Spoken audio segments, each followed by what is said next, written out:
What's up guys, Sam here back again with another episode of Let's Play Paper Mario: The Thousand Year Door. So first and foremost, I apologize for the way the last video ended.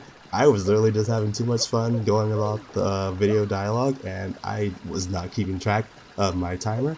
And by the time I noticed it, the video was ending, so I kind of like did an abrupt, I'll see you later, so apologize for that. But anyway, welcome back for another episode. In today's part, we're going to keep going through Riverside Station and try to figure out how to go about lowering the drawbridge that we would assume Beldam is behind lowering. So we're going to keep going through the station and try to figure out how to do that exactly. It's going to be kind of a short video today just because just kind of really how editing ended up going for this part. There wasn't a whole lot for me to really keep in here because a lot of this particular part involved battles and there's not a whole lot of new enemies, so it's mainly just me battling the new enemies and then there no longer being any new enemies, so I'm going to have to cut all those out. So we will try to make as much progress as we can in here and go about getting that bridge down in either today's part or in the next part. I'm not 100% sure since I record these out in advance, I don't remember anymore. But anyway, with that, we got another key, so we can use this to unlock the door that was down here to the far right, since we don't really have anywhere else we can go in that room. And we still don't have an elevator key either. As always, please let me know what today is going down in the comment section below as well. Alright, so now we're outside. Ooh, okay, got a new enemy here. Let's get a first strike so I'm not getting attacked. It's some sort of pokey, and by its sickly color, I would assume it is going to poison us. I believe I put the shell shield, or the spike shield back on. Let's go ahead and tattle on it and get the lowdown on this particular enemy. Alright, so that's a poisonous pokey. As you probably guessed, it's a poisonous pokey. Max HP is 8, attack is 4, and defense is 0. If you get poisoned, your HP will slowly drain, so you may want to avoid that. I'm sure you can see this, but they do have spines all over them, so don't touch them. They may be smiling, but that doesn't mean they're happy to see you. Alright, they got 8 HP, so this one's pretty much almost gone. Let's switch out the Koops, because he's going to be more useful in attacking. And yep, I do have the Spike Shield badge on, so I can take the Spike hits. Ooh, I didn't guard properly, so Koops got poisoned. Thankfully, it wasn't me. We also leveled up Koops prior to us coming here, so now his attack is higher, and a max HP is 5. And, oh, they were trying to throw a rock at me. Let's not do that. But yeah, since we upgraded him prior to us coming here, he now has 5 base attack. If, by any chance, the opponent does not have any defense, so we can do maximum damage on them. And we're about halfway to a level up, so hopefully we'll be able to hit that threshold in today's episode. Let's collect these coins and just keep on going through here. We've already fought these guys once, so no need to keep them going. Oh, and they dropped a life stream. That's pretty good. At least I don't have to spend money to buy one. Let me see. Is there any... It's kind of weird, because you can see over Mario's head, like over in the sunlight, there's like 3 lines, or 3 little dots above him. Also, there's time spread down here. And it's kind of weird. I thought that was like either... I feel like that might be like an emulator type of issue, because I don't ever recall seeing that on the GameCube version of this. And there's just enemies like everywhere around here. This is what I mean why this is a short part, is because I just get into a lot of fights with enemies, and then once we fight them once, it's all getting cut out. So that's why this video has been like cut down to like, what, 14 minutes? Because they're mostly fighting of various enemies already gone against. Anyway, this door over here is being blocked by a bunch of paper, so let's use Flurry's power to just blow them away. Even though for some reason we can't just, you know, pick the paper off ourselves.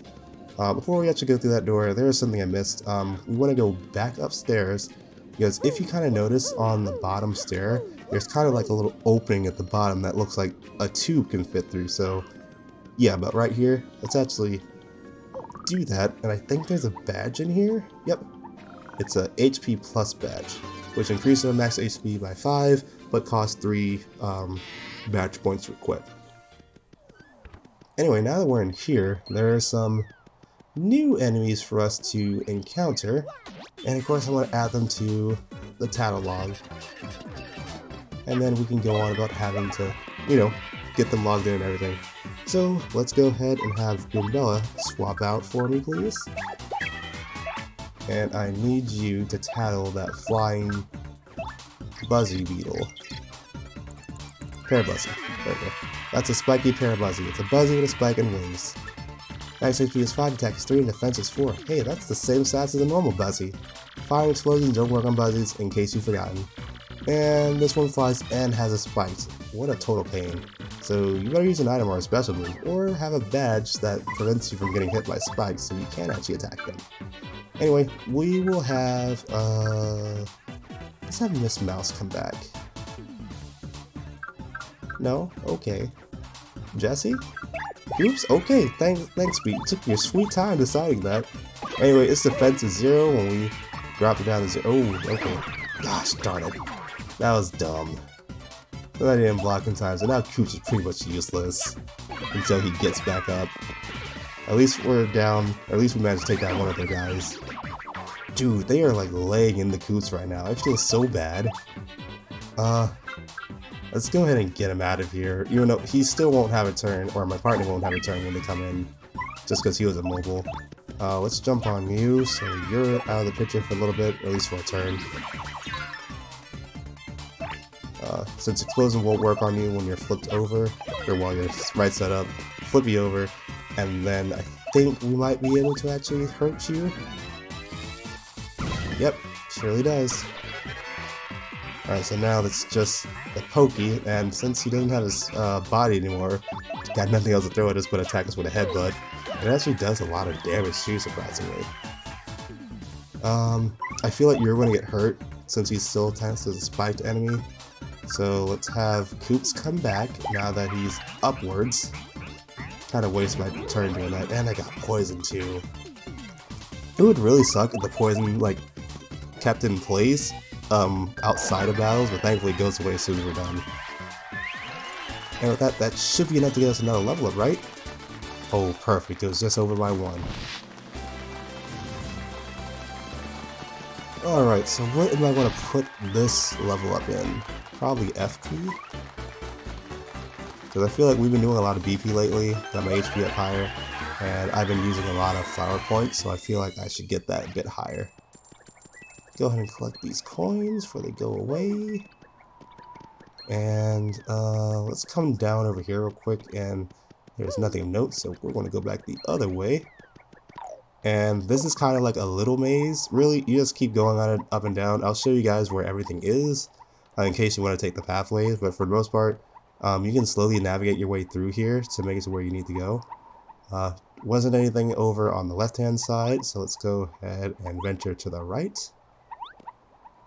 And coming up here, I believe you want to jump right over here. Come down here, there's a little pathway over here. Jump, jump, jump, and there is a P up, P down badge, which boosts our attack by 1, but does lower our defense by 1. So I got rid of all those guys off screen, but we landed down here in the garbage can. It's not really where we need to go because it's just a little to the far right of where the edge is that we can't reach otherwise, and we want to land over there. So let's go ahead and jump back over here again, and this time let's come over this way and hop over here.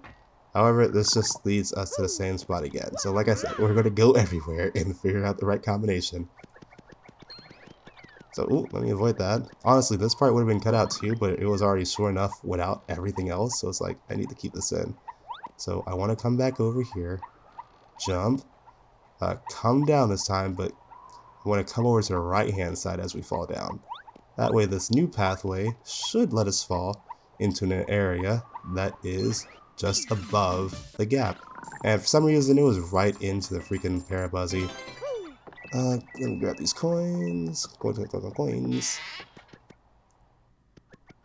And now we're in an office type of area. And, ooh, there's a key right there. We can't really grab it from right now. And for some reason, some very, very, very odd reason, they have Goombas in here. What is this, chapter 1? Why are we fighting Goombas again? I like the prologue. That's when we fought Goombas.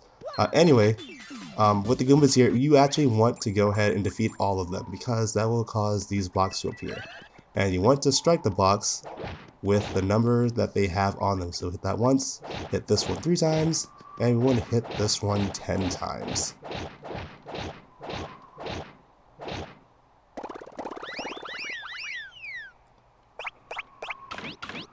And it causes some stairs to appear so we can go a little higher. And there's nothing over here, and there's a shine sprite just out of reach, but we'll be getting that real soon, don't you worry. In fact, actually, I don't even have to use the new ability to get that. I can use cubes to grab this, don't I? Alright, so now that we're down here, it's another big chest again, and you know what happens whenever there's a giant chest. It means an upgrade for Mario. And with that, we got the Ultra Boots, which is the highest attacking boots that we have in this game for Mario. Hi, it's me again, Toadette. It's nice to see you again. Way to get the Ultra Boots. Now your jump attack will power. Now your jump attack power will go way up. Gosh, and you can use a new jump technique too. Let's practice it right now. It's a little hard, but I know you'll get it. Just jump. Oh my god. You hold down the A button, and then you want to rotate the analog stick to like curl yourself up, and then release it to do a huge super jump. So jump, release the button, rotate, and that's it. Screen jump can also let you reach new areas so you can grab onto pipes above you. Move with the left or right analog stick along the pipe and press B to let go of it. Wow, way to go, Mario. That was very well done. Want to try it again? No, I've got it. Thank you. Okay, now you master the spring jump. You can grab pipes on the ceilings now, so use it to access lots of new areas. Spring jump also lets you attack blocks and other things in high places as well, such as the shine sprite that we couldn't get a few chapters ago, which was a little bit too high, but now that we got this, we're going to be able to get that, no problem. Alright, so we want to use this to go on the springs. A good way to tell where they are is use the drips on the ground to get yourself lined up properly so you can actually reach them. Because if you overshoot it, you'll just hit the ceiling, fall back down. Anyway, now that we're here, switch back to Jesse, so we can come across here, and we want to do a spring jump over here, because those little bindings, I would say, over there, they will block us from moving further, so be careful of that. And we just want to do the spring jump over this ledge so we can knock this elevator key out, so we now can go and access the elevator back at the beginning where we first got to Riverside Station. With that, that is going to be it for today's video. It's going to be a good place to stop. And as always, if you guys like the video, give the video a comment, leave a like, leave a comment, all this good thing I'm going to say at the end of these episodes, and I'll meet you guys back at the beginning of Riverside Station in the next one. So, until then, take care everyone.